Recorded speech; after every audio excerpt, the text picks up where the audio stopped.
Assalamualaikum warahmatullahi wabarakatuh. Baik, pada kesempatan ini kami akan mempresentasikan hasil diskusi kami dengan mata kuliah pemahaman tentang peserta didik dan pembelajarannya dengan dosen pengampu Bapak Firmansyah MPD. Baik, sebelum itu kenalan dulu ya dengan kelompok kami. Kelompok kami itu ada siapa saja? Yang pertama ada Nikodemus Lawamlun, Sarjana Pendidikan, Risma, Sarjana Pendidikan, Sadia, Sarjana Pendidikan, dan Mili, Sarjana Pendidikan.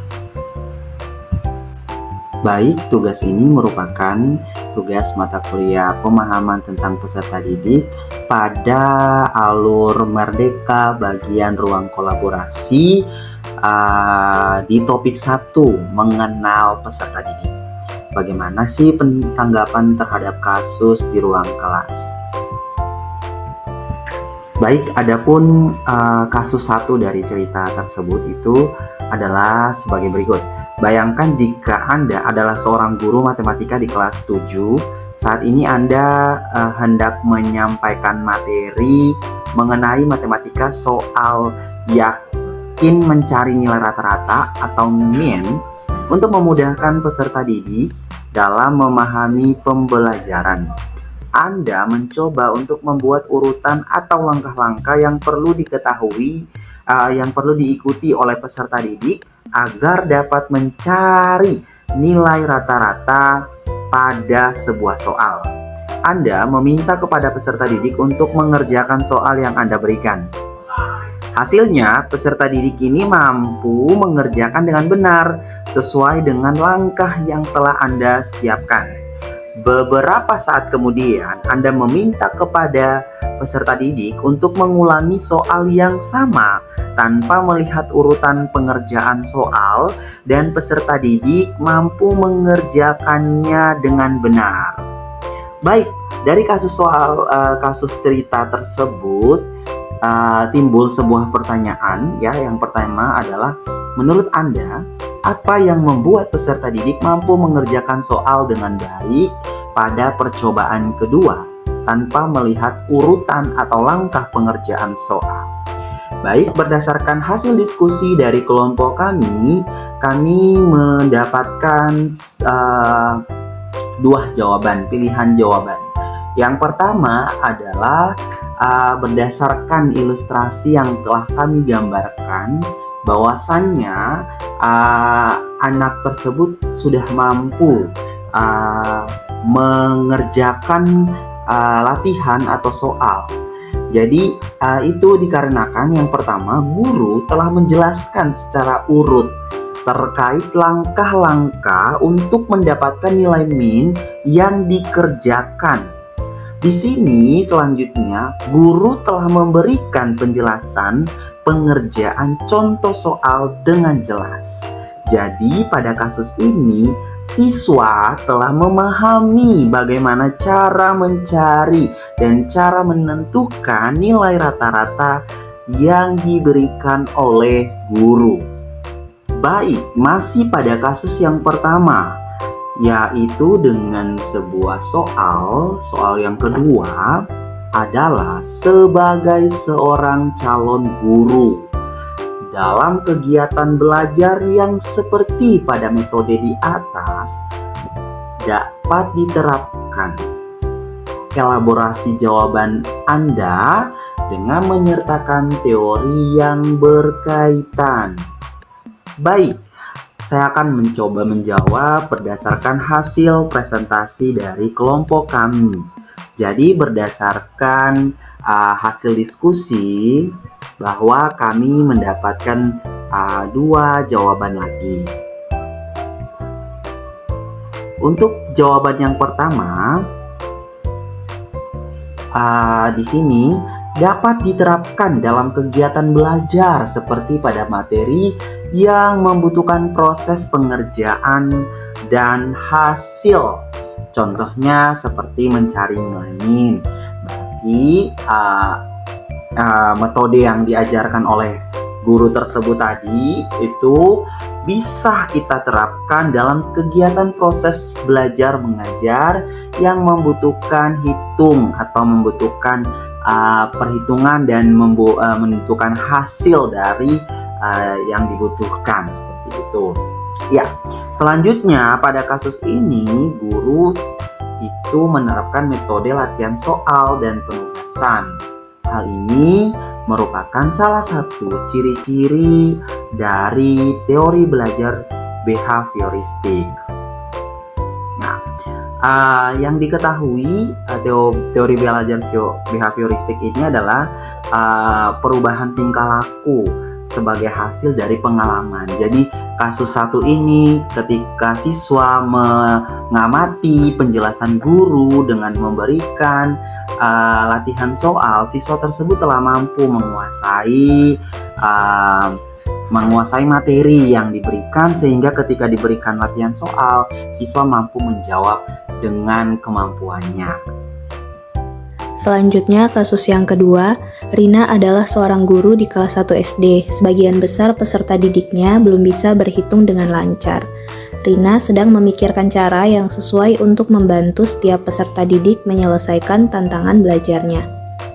Pertanyaan yang pertama, menurut Anda, apa yang dapat Rina lakukan untuk membantu peserta didiknya sesuai dengan tahapan perkembangan usia? Menurut kelompok kami, yang dapat Rina lakukan untuk membantu peserta didiknya sesuai dengan tahapan perkembangan usia adalah dengan terlebih dahulu memahami tahapan perkembangan usia peserta didiknya untuk dapat membantu mereka dengan efektif. Berikut adalah beberapa langkah yang dapat Rina lakukan untuk membantu peserta didik sesuai dengan tahapan perkembangan usia mereka. Yang pertama, memahami tahapan perkembangan anak usia 6-7 tahun, kemudian menggunakan metode pembelajaran yang tepat kepada siswa kelas 1 SD.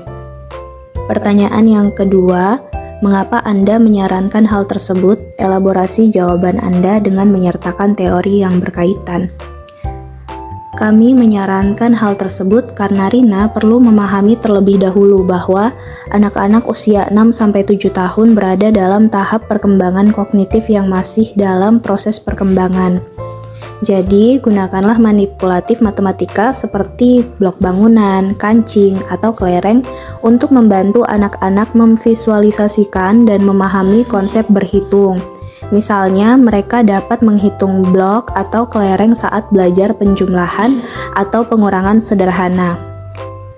Kemudian, hal lain yang perlu dilakukan yaitu dengan latihan berhitung secara teratur, karena dapat membantu meningkatkan kemampuan berhitung peserta didik. Rina juga bisa menggunakan media visual seperti kartu angka, puzzle, serta berikan dukungan dan motivasi kepada peserta didik untuk terus belajar. Jangan memarahi atau mengucilkan kemampuan mereka. Selanjutnya adalah kasus ketiga, poin pertama. Made adalah seorang guru yang mengajar di salah satu sekolah negeri wilayah Bali. Ia mengampu mata pelajaran bahasa Indonesia. Ia hendak mengajarkan materi teks deskripsi pada peserta didiknya. Pada buku cetak yang menjadi panduannya saat mengajar, terdapat beberapa contoh teks deskripsi menceritakan tentang bangunan-bangunan pencakar langit yang ada di ibu kota. Dengan memperhatikan latar belakang setiap peserta didiknya, Made pun mencoba untuk memberikan contoh berbeda. Ia memberikan contoh teks deskripsi tentang pantai dan makanan khas di Bali. Menurut Anda, apakah pertimbangan dan keputusan Made sudah sesuai? Mengapa demikian?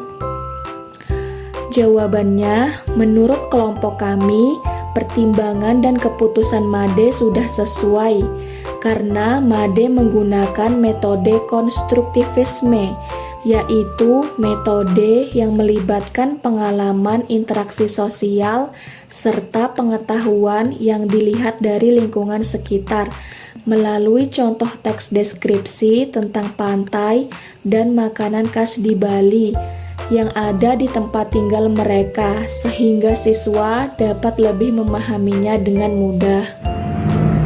Baik, selanjutnya kasus ketiga, poin kedua. Prinsip apa yang Made gunakan dalam kasus tersebut? Elaborasi jawaban Anda dengan menyertakan teori yang berkaitan. Dalam hal ini, Made menggunakan prinsip konteks budaya dalam pengajaran. Prinsip ini mencangkup materi pembelajaran dengan budaya, latar belakang, dan pengalaman hidup peserta didik, dengan memberikan contoh tes deskripsi tentang pantai dan makanan khas Bali.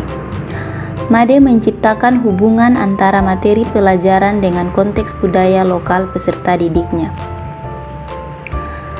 Prinsip konteks budaya sangat relevan dengan teori belajar konstruktivisme yang dikenal sebagai pendekatan yang memandang bahwa setiap individu dapat membangun pemahaman serta pengetahuan mereka sendiri melalui berbagai pengalaman yang telah dimilikinya. Karena dengan begitu, peserta didik dapat mengenal dan menghargai keanekaragaman budaya serta pengalaman peserta didik. Hal ini juga dapat meningkatkan efektivitas pembelajaran dengan membuat materi lebih relevan dan menarik bagi peserta didik, serta membantu mereka mengembangkan pemahaman yang lebih mendalam tentang budaya mereka dengan melihat keterkaitan konsep dan prinsip-prinsip yang dipelajari tentang perspektif budaya Bali. Demikian beberapa hal yang bisa kelompok kami sampaikan. Sebelumnya kami mohon maaf apabila dalam penyampaian tadi mungkin ada kesalahan kata atau beberapa pernyataan yang kurang sesuai. Sebagai penutup dari presentasi ini, saya akan menyampaikan pantun. Nasi goreng rasanya gurih, dimakan di Kota Batu. Kami ucapkan terima kasih atas semua kasih